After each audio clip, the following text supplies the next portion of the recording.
Assalamualaikum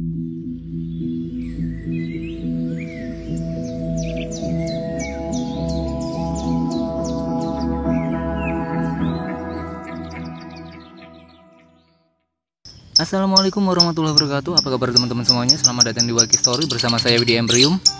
Selamat datang di channel yang akan membahas secara detail dunia lovebird, mulai dari perawatan harian sampai dengan settingan lomba. Tentu saja semua dikemas dengan cara yang masuk logika ya. Terima kasih buat teman-teman yang udah klik video ini. Nah, di video kali ini sesuai judul ya, saya ingin bagi-bagi settingan lagi nih. Kali ini untuk jantan yang geleng kepala. Terakhir kali saya sudah coba ke 3 lovebird yang baru dan hasilnya itu fix bisa jadi gacor dengan kepala digeleng-gelengin. Saya nggak mau nyebut konslet ya, karena tahapannya sih masih panjang banget kalau ke situ. Jadi dinikmatin aja prosesnya, siapa tahu kan ada rezekinya, ya nggak? Oke, mari kita mulai sharingnya ya. Langsung aja, nggak usah buang-buang waktu lagi ya. Di sini yang perlu disediakan adalah lovebird jantan calon gacuan kalian, lalu sepasang lovebird yang sudah rajin kawin. Lalu selanjutnya 2 kandang kotak, terus 2 glodok, dan yang terakhir adalah pakan kenceng.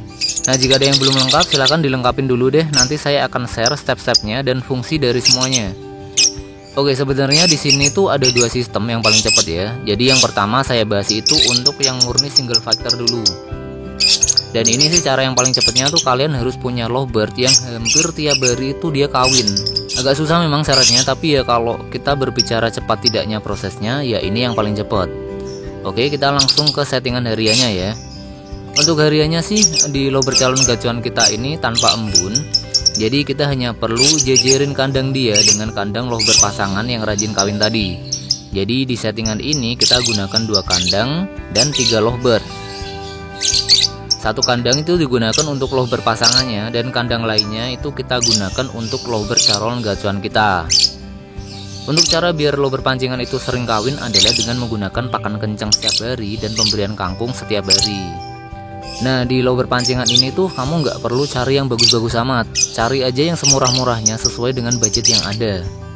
Karena di sini fungsi mereka itu hanya untuk pancingan stabilnya birahi. Artinya adalah tingkat birahi akan selalu di atas rata-rata dan nggak gampang turun birahinya pada calon gacuannya kita tadi. Oke, jadi untuk settingannya saya jelasin dulu. Di sini kan udah ada 2 kandang, yang satu warna hitam dan yang satu lagi warna merah. Nah, untuk calon gacuan kita taruh di kandang yang berwarna hitam. Lalu kita kasih glodok. Maaf, di sini nggak saya kasih glodok karena ini bukan burung jantan sebenarnya. Ini hanya sebagai contoh aja biar lebih mudah dipahami. Jadi nanti di kandang hitam ini kita kasih glodok juga dan diisi 1 lovebird calon gacuan kita. Lalu untuk yang kandang berwarna merah ini settingannya seperti ini, tapi kita isi dengan lovebird yang sudah sering kawin. Itulah. Dan posisi posisi kandangnya juga seperti ini, jejerinya seperti ini. Jangan terlalu dekat, karena nanti kalau dekat dia bisa saling beradu paruh gitu. Kasih jarak aja segini udah cukup itu. Dan ini kita lakukan setiap hari, posisinya seperti ini. Oke, paham ya? Oke, kita ke perawatan pagi rutinnya ya. Ketika matahari sudah muncul, silakan teman-teman pisahkan lovebird gacuan kita tadi dan kita jemur nantinya sampai dengan pukul 11 siang. Pakan dan minum jangan dilepas ya, tetap taruh aja di dalam sangkar kotaknya. Oh ya, kan tadi di sangkar kotak ini sudah kita sediain glodok ya. Nah, glodok ini tuh dibuka aja. Jadi ketika dia kepanasan nanti dia akan berteduh di dalamnya. Nah, ketika sudah pukul 11 siang langsung kita tempel lagi dengan lovebird pancingannya tadi. Jadi yang kandang hitam ini untuk penjemuran kita pisah, taruh di tempat yang ada sinar matahari. Lalu setelah proses penjemuran itu selesai, ditempel lagi seperti ini. Jadi di sini dia itu nggak kita paksa buat mandi ya, nggak kayak settingan single factor yang biasanya. Nah, setelah proses perawatan pagi itu selesai dan kita tempel seperti ini, kita tunggu sekitar 30 menit, lalu kita masteri dengan suara lovebird jantan yang sedang birahi. Nah, ini berfungsi agar kedua lovebird jantan itu akan cepat naik birahinya.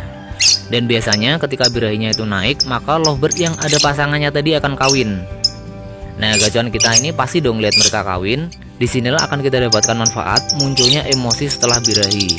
Nah, inilah faktor yang akan membuat lovebird kita jadi ngekek dengan menggerakkan atau menggelengkan kepalanya. Oke, jadi sampai di sini udah ada gambaran ya. Intinya itu kita akan membuat kedua lovebird jantan ini yang berbeda kandang naik birahinya dengan masteran tadi. Nah, jadi jika kasus ini itu sering terjadi, maka ketika jam gacornya itu tiba, jadi biasanya ketika lobber gacuan kita ini kita pisah ya, itu biasanya jam 9 sampai 11 itu dia akan langsung gacor disertai dengan geleng-geleng kepala. Nah, untuk settingan ini itu nggak bisa diubah-ubah. Jadi jika nanti ada yang bertanya, gimana kalau untuk pelajar atau pekerja nih bang? Ya tentu aja nggak bisa dengan cara ini karena syarat jemurnya kan akan hilang, gitu ya. Di 1 minggu awal ini biasanya jika lobbermu itu agak giras, maka akan ada penurunan tingkat girasnya, alias dia itu sedikit agak tenang karena pengaruh naiknya tingkat birahi tadi, dan juga kebiasaan kita angkut-angkut kandangnya, jadi dia udah terbiasa dengan kita. Nah, ada yang cukup menarik selama saya membuat settingan ini, lobber yang sering kita pantau alias kita tungguin sewaktu proses masteran tuh, dia lebih rajin ngekek dibanding jika kita itu nggak pantau sewaktu proses masteran. Jadi beberapa lobber yang saya pantau sambil saya dengerin suara masteran itu, ketika dia mungkin ya melihat saya itu jadi sering ngekek gitu, terkadang dengan geleng-geleng kepala tadi. Oh ya, lupa untuk masterannya itu maksimal hanya sampai pukul 12 siang aja ya, karena di sini fungsi masteran itu hanya untuk menaikkan tingkat birahinya aja, jadi bukan untuk mengajarin dia cara ngekek. Pada gacuan kita tuh saya sarankan berikan jagung tiap hari, atau jika mau hemat bisa gunakan potongan kangkung dalam jumlah kecil 2 hari sekali. Nah, untuk minuman saya biasanya mengganti juga 2 hari sekali karena posisi dia kan lagi single, jadi masalah air itu lebih hemat. Berbeda dengan untuk yang pasangan itu biasanya ada kan mereka waktu-waktunya mandi, biasanya hampir setiap hari sih itu saya ganti. Oh iya, jangan lupa juga sediain kandang kapsul untuk memantau perkembangan dia ya. Jadi jika kita sudah menerapkan rawatan ini selama seminggu, maka di minggu kedua tuh kita sudah bisa melatih dia untuk beradaptasi dengan kandang bulat. Karena beberapa kasus tuh lobber gacor di kandang kotak, tetapi ketika di kandang bulat dia jadi nggak mau bunyi.